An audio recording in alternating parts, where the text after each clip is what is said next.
ஜோதிட நேயர்கள் அனைவருக்கும் வணக்கம். இன்னைக்கு நம்ம சேனல்ல என்ன பார்க்க போறோம் அப்படின்னு பாத்தீங்கன்னா, மே 16ஆம் தேதி சர்வ அமாவாசையானது வருகிறது. இந்த அமாவாசை நாளில் பாத்தீங்கன்னா கார்த்திகை விரதமானது சேர்ந்து வருதுங்க. இந்த கார்த்திகை விரதம் பாத்தீங்கன்னா முருக பெருமானுக்கு ஏற்ற ஒரு நாள், ஏற்ற ஒரு விரதம் அப்படின்னே நம்ம சொல்லலாம். அப்படிப்பட்ட இந்த நாளில் அமாவாசையை சேர்ந்து வரதுனால இந்த நாள் ரொம்பவே முக்கியமான அதிசக்தி வாய்ந்த ஒரு நாளாகவே பார்க்கப்படுது. அதுவும் வைகாசி அமாவாசை அப்படின்னு சொல்லும் போது இந்த நாள் ரொம்பவே ஒரு முக்கியமான நாளாகவே நம்ம பார்க்கலாம். இந்த அமாவாசையினுடைய தாக்கத்தால் ஒவ்வொரு ராசினியர்களுக்கும் ஒவ்வொரு விதமான மாற்றங்கள் அவங்க வாழ்க்கையில கண்டிப்பா நடக்குங்க.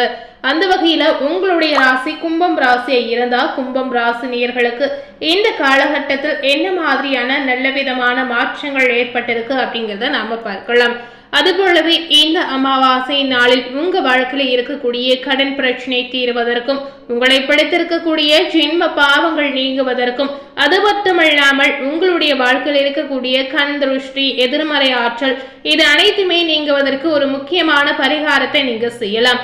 அந்த பரிகாரத்தை நீங்க செய்யும் போது உங்களுடைய வாழ்க்கையில தொட்டதெல்லாம் தொடங்கக்கூடிய அற்புதமான வாய்ப்பு உங்களுக்கு கிடைக்குங்க. இந்த அமாவாசை நாளில் இந்த பரிகாரத்தை எப்படி செய்யலாம் அப்படின்றத முதல்ல பார்த்துட்டு அதன் பிறகு உங்களுக்கு என்ன பலன் கிடைத்திருக்கு அப்படிங்கிறத நாம தெரிந்து கொள்ளலாம். பொதுவாகவே அமாவாசை அப்படின்னு சொல்லும் போது இந்த நாள் முன்னோர் வழிபாட்டிற்கு ஏற்ற நாள், உகந்த நாளாகவே நாம பார்க்கலாம். அதுவும் வைகாசி அமாவாசையில புதிதாக ஒரு காரியம் தொடங்கினாலும் அது 100% வெற்றி அப்படின்னு சொல்லுவாங்க. அதே சமயம் இந்த நாளில் சில பரிகாரங்களை நம்ம செய்வதன் மூலமாக நமக்கு இருக்கக்கூடிய பிரச்சனைகள் அனைத்துமே தீரும் அப்படின்னு சொல்லுவாங்க. பொதுவாகவே அமாவாசை தினத்துல நிறைய விஷயங்களை செய்யக்கூடாதுங்க. என்ன மாதிரி விஷயங்களை செய்யலாம் அப்படின்னு பாத்தீங்கன்னா, ஏற்கனவே தொழில் வியாபாரம் துவங்கி இருந்தீங்கன்னா அதுல ஏதாவது மாற்றங்களை நீங்க கொண்டு வரலாம். புதிதாக எந்த ஒரு தொழிலையும் இந்த நாளில் நீங்க செய்யக்கூடாது. புதிய வீட்டில் பால் காய்ச்சுதல், கிரக பிரவேசம், வரனுக்காக பெண் பார்ப்பது, பந்தல் கால் நடுவது, நிச்சயதார்த்தம், இந்த மாதிரி புதிய விஷயங்களை இந்த நாளில் நீங்க செய்யக்கூடாது. உங்களை பிடித்திருக்கக்கூடிய ஜென்ம பாவங்கள் நீங்குவதற்கு என்ன பரிகாரம் செய்யணும் அப்படின்னு பாத்தீங்கன்னா, இந்த அமாவாசை தினத்தில் பசுமாட்டிற்கு அகத்துக்கீரையும் எள்ளு புண்ணாக்கு நீங்க வாங்கி கொடுக்கணும். அது மட்டுமல்லாமல் காகத்திற்கு படியல் சாதம் அனைத்துமே கலந்து ஒன்றாக நீங்க வைக்கணுங்க. அது மட்டுமல்லாமல் பாத்தீங்கன்னா, காகத்திற்கு எல்லை தூள் செய்து அதுல ஏதாவது இனிப்பை சேர்த்து உருண்டையாக்கி எள்ளுருண்டையாக நீங்க தானமாக கொடுக்கலாம். இதனால முன்னோர்கள் நம்முடைய தேவைகளை புரிந்து கொண்டு உங்களுக்கு உதவி செய்வாங்க அப்படின்னு முழு நம்பிக்கையாகவே சொல்லப்படுது. இது போன்ற அமாவாசை தினத்தில் நீங்க தானம் செய்து வந்தீங்கன்னா கண்டிப்பாக உங்களுடைய வாழ்க்கையில உங்களை பிடித்திருக்கக்கூடிய ஜென்ம பாவங்கள் முழுமையாக நீங்கிடும். அது மட்டும் அல்லாமல் உங்களுடைய கடன் பிரச்சனை தீர்வதற்கு என்ன பரிகாரம் செய்யணும் அப்படின்னு பாத்தீங்கன்னா, இந்த நாள் இதற்கு உகந்த நாள் அப்படின்னு சொல்லப்படுது. இந்த பரிகாரம் எளிமையான முறையில கண்டிப்பா நீங்க செய்யலாங்க. இதற்கு ஒரு புதிய மண்பானையில மஞ்சள் தூள், குங்குமம், ₹1 நாணயம் இந்த மூன்றையும் போட்டு மகாலட்சுமி படத்திற்கு முன்பாக வைத்து பணம் தொடர்பான அனைத்து பிரச்சனைகளும் தீர வேண்டும் அப்படின்னு நீங்க மனதார வேண்டிக் கொள்ளலாம். அதன் பிறகு தண்ணீரையும் இந்த பானையையும் அருகில் உள்ள ஆலமரத்தின் அடியில் எடுத்து செல்ல வேண்டுங்க. அங்கு பள்ளம் தோண்டி கையோடு சென்ற நீரை பானையில் ஊற்றி பள்ளத்திற்குள் வைத்து மண்ணை போட்டு நீங்க பானையை மூடி வைக்கணும். இப்போது மீண்டும் என்ன செய்யணும் அப்படின்னு பாத்தீங்கன்னா, பானை புதைக்கப்பட்ட இடத்துல கைகளை வைத்து கடன் பிரச்சனை நீங்க வேண்டும் என்று மனதார நீங்க பிரார்த்தனை செய்யலாம். இப்படி செய்து வரும் பொழுது விரைந்து உங்களுடைய இன்னல்கள் தீர்ந்து உங்களுடைய கஷ்டங்கள் தீரும் அப்படின்னு ஐதீக ரீதியாகவே சொல்லப்படுது. அடுத்ததாக கல்லுப்பு பரிகாரம் ஒண்ணு சொல்றாங்க. இந்த பரிகாரம் செய்தால் என்ன பலன் அப்படிங்கிறத நாம பார்க்கலாம். 3 அகல் விளக்குகளில் கல்லுப்பை நிரப்பி வீட்டின் வாசலில் ஒரு புறம், வரவேற்பறையில ஒரு புறம், குளியல் அறையில ஒரு புறம், இந்த 3 அறைக்கும் வெளியே நீங்க வைக்கணும். 3 நாட்கள் கழித்து இந்த கல் உப்பை நீரில் கரைத்துவிட்டு அகல் விளக்கை தனியாக பத்திரப்படுத்தி வைத்துக் கொள்ளலாம்.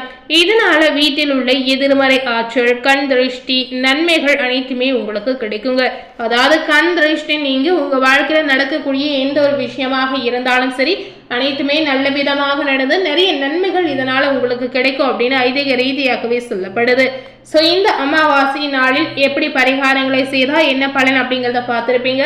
அது போலவே கும்பம் ராசினியர்களுக்கு இந்த அமாவாசைக்கு பிறகு என்ன மாதிரியான பலன்கள் கிடைத்திருக்கு அப்படிங்கிறத நாம இப்ப தெரிந்து கொள்ளலாம். பொதுவாகவே கும்பம் ராசினியர்கள் உழைப்பால் உயர முடியும் என்ற தன்னம்பிக்கை கொண்டிருக்கக்கூடிய அற்புதமான குணம் படைத்த நபர் அப்படின்னு உங்களை சொல்லலாம். கும்பம் ராசியில் இருக்கக்கூடிய உத்தியோகஸ்தாரர்களுக்கு மே 16 அமாவாசையினுடைய தாக்கத்தால் பார்க்கும் பொழுது உத்தியோகஸ்தாரர்களுக்கு அலுவலகத்தில் நிம்மதி உண்டாகலாம். கும்பராசியில் இருக்கக்கூடிய உத்தியோகஸ்தாரர்களுக்கு இந்த மாற்றங்கள் இந்த காலகட்டத்துல நிச்சயமா ஏற்படுங்க. வேலைக்கு செல்லக்கூடிய பெண்களுக்கு சக பெண் ஊழியர்களிடம் உங்களுடைய குடும்ப விஷயத்தை நீங்க பகிர்ந்து கொள்ளவே கூடாதுங்க. இந்த மாதிரி விஷயங்களை நீங்க பின்பற்றி நடக்கும்போது கண்டிப்பாக உங்க வாழ்க்கையில நடக்கக்கூடிய எல்லா விஷயங்களும் நல்லபடியாக நடக்கும் அப்படின்னு சொல்லப்படுது. கும்பம் ராசியில இருக்கக்கூடிய வியாபாரிகளுக்கு இந்த காலகட்டத்தில் பார்க்கும் பொழுது வியாபாரிகளுக்கு பங்குதாரர்களை உங்களுடைய பேச்சு திறமையால் சரி செய்யக்கூடிய அற்புதமான வாய்ப்பு, அற்புதமான சூழல் கண்டிப்பா உங்களுக்கு கிடைக்குங்க. எதிர்பார்த்து ஏமாந்து போன தொகை கைக்கு வந்து சேரக்கூடிய காலகட்டமாக இந்த காலகட்டத்தை நீங்க எடுத்துக்கொள்ளலாம். சொந்த தொழில் செய்யக்கூடிய பெண்களுக்கு தங்களுடைய தொழில்நுட்பத்தை புகுத்தக்கூடிய அற்புதமான வாய்ப்பு தேடி வரும். கணவர் வீட்டு உறவினர் வந்து போகக்கூடிய சூழலும் உங்களுக்கு இருக்கிறது. பெண்மணிகளுக்கு இந்த மாதிரி ஒரு சூழல் இந்த காலகட்டத்தில் இருக்கிறது. அது மட்டும் இல்லாமல் குடும்ப தலைவில் இருக்கக்கூடிய பெண்மணிகளுக்கு இந்த அமாவாசையினுடைய தாக்கத்தால் பார்க்கும் பொழுது குடும்ப தலைவிகளுக்கு தம்பதிகளிடையே ஒற்றுமை ஏற்படக்கூடிய காலகட்டமாக அமையலாம். குடும்பத்தில் இருந்து வந்த கடன் பிரச்சனை முற்றிலும் அகன்றுவிடும் அப்படின்னே சொல்லலாங்க. கணவனுடைய பேச்சு பார்த்தீங்கன்னா அர்த்தமுள்ளதாக உணரக்கூடிய ஒரு சூழலில் உங்களுக்கு ஏற்படுத்தும் அப்படின்னே சொல்லப்படுது. இந்த காலகட்டம் பெண்மணிகள், குறிப்பாக குடும்ப பெண்மணிகள் காலகட்டத்திற்கு ஏற்றவாறு நடந்து கொள்வது அதீத நன்மையை உங்களுக்கு ஏற்படுத்தும்.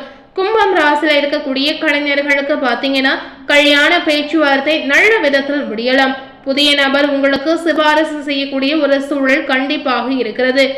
உங்களுடைய வேலையில இந்த மாதிரி மாற்றங்கள் இந்த காலகட்டத்துல நிச்சயமா ஏற்படக்கூடிய அற்புதமான வாய்ப்பு இருக்கிறது.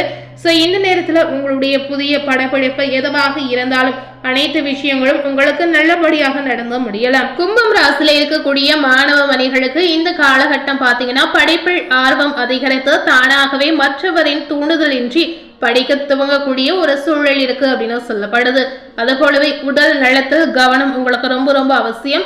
வெளியிடங்களில் உட்கொள்ளவே கூடாதுங்க. அதாவது வெளியிடங்களில் உணவுகளை சாப்பிடக்கூடாது அப்படின்னு குறிப்பாகவே சொல்றாங்க. இதனால ஆரோக்கிய ரீதியாக ஏதாவது சிறு தொந்தரவுகள் உங்களுக்கு ஏற்படலாம். இந்த மாதிரி விஷயங்களை கண்டிப்பா நீங்க தவிர்க்கலாம். இந்த காலகட்டம் முழுமையாகவே கும்பராசினியர்கள் என்ன மாதிரியான தெய்வ வழிபாடுகளை செய்யணும் அப்படின்னு பாத்தீங்கன்னா லக்ஷ்மி நரசிம்மரை வெள்ளிக்கிழமை தோறும் நீங்க வழிபட்டு வருவது உங்களுக்கு சிறப்பு அப்படின்னு சொல்லப்படுது. முடிந்தால் இந்த மாதிரி தெய்வ வழிபாடுகளை செய்திருங்க. இன்னைக்கு நம்ம சேனல்ல கும்பம் ராசினியர்களுக்கு மே 16 வரக்கூடிய அமாவாசையினுடைய ஆட்டத்தால் என்ன பலன் கிடைத்திருக்கு, அது மட்டும் இல்லாமல் இந்த அமாவாசை தினத்துல என்ன பரிகாரம் செய்தால் என்ன பலன் கிடைக்கும் அப்படிங்கறத தெரிந்திருப்பீங்க. மேலும் இது போல புதிய தகவலை தெரிந்து கொள்ளணும் அப்படின்னு நினைத்தீங்கன்னா மறக்காம நம்ம சேனலை சப்ஸ்கிரைப் பண்ணி பக்கத்துல இருக்கக்கூடிய பெல் பட்டனையும் மறக்காம பிரஸ் பண்ணிடுங்க. தேங்க்யூ.